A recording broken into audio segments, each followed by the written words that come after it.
像焦哥刚刚讲，你不用叫我焦哥，你可以叫我老公。对啊，不要在家里说逼他叫你焦哥，没有，对，这样好。老公的生日，还要花款呢。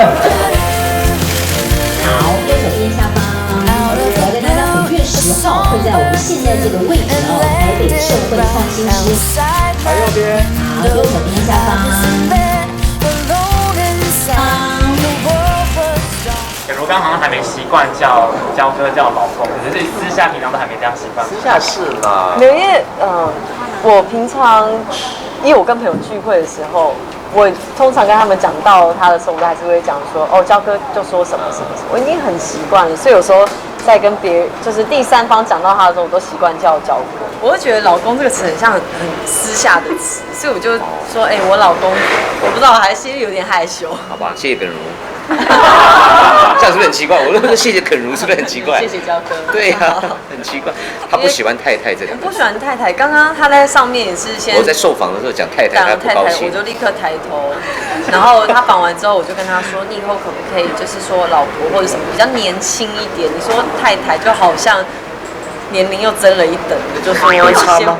有差啦。太太跟老婆不是一样吗？不一样。太太比较老吧？听起来，对，听起来啦，是吗？对啊，听起来比较老。哦，好吧。所以2位开始努力做人。没有。做人失败。我们常常在大白天哈，东忙西忙，把自己搞得非常累。还以为我常在大白天。你断句断太那个。东忙西忙，我种花，他画画，对不对？哎，我洗衣服，他就敲木雕。通常我们到大半夜的时候呢，都很累了，所以到大半夜真的是就是休息。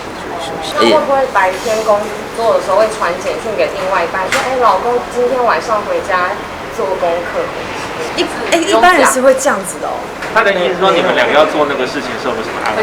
没有哎，这不是公益活动。奇怪，没有真的啦，我们真的很顺其自然。有时候就突然间半夜想要拼乐高，吓死我了。对我讲快一点，像我们过年有一天半夜就不睡觉拼乐高拼到半夜，我们比较不会说。我知道他们要怎么下标了。好，没关系，就让他们下，有带到公益活动就好。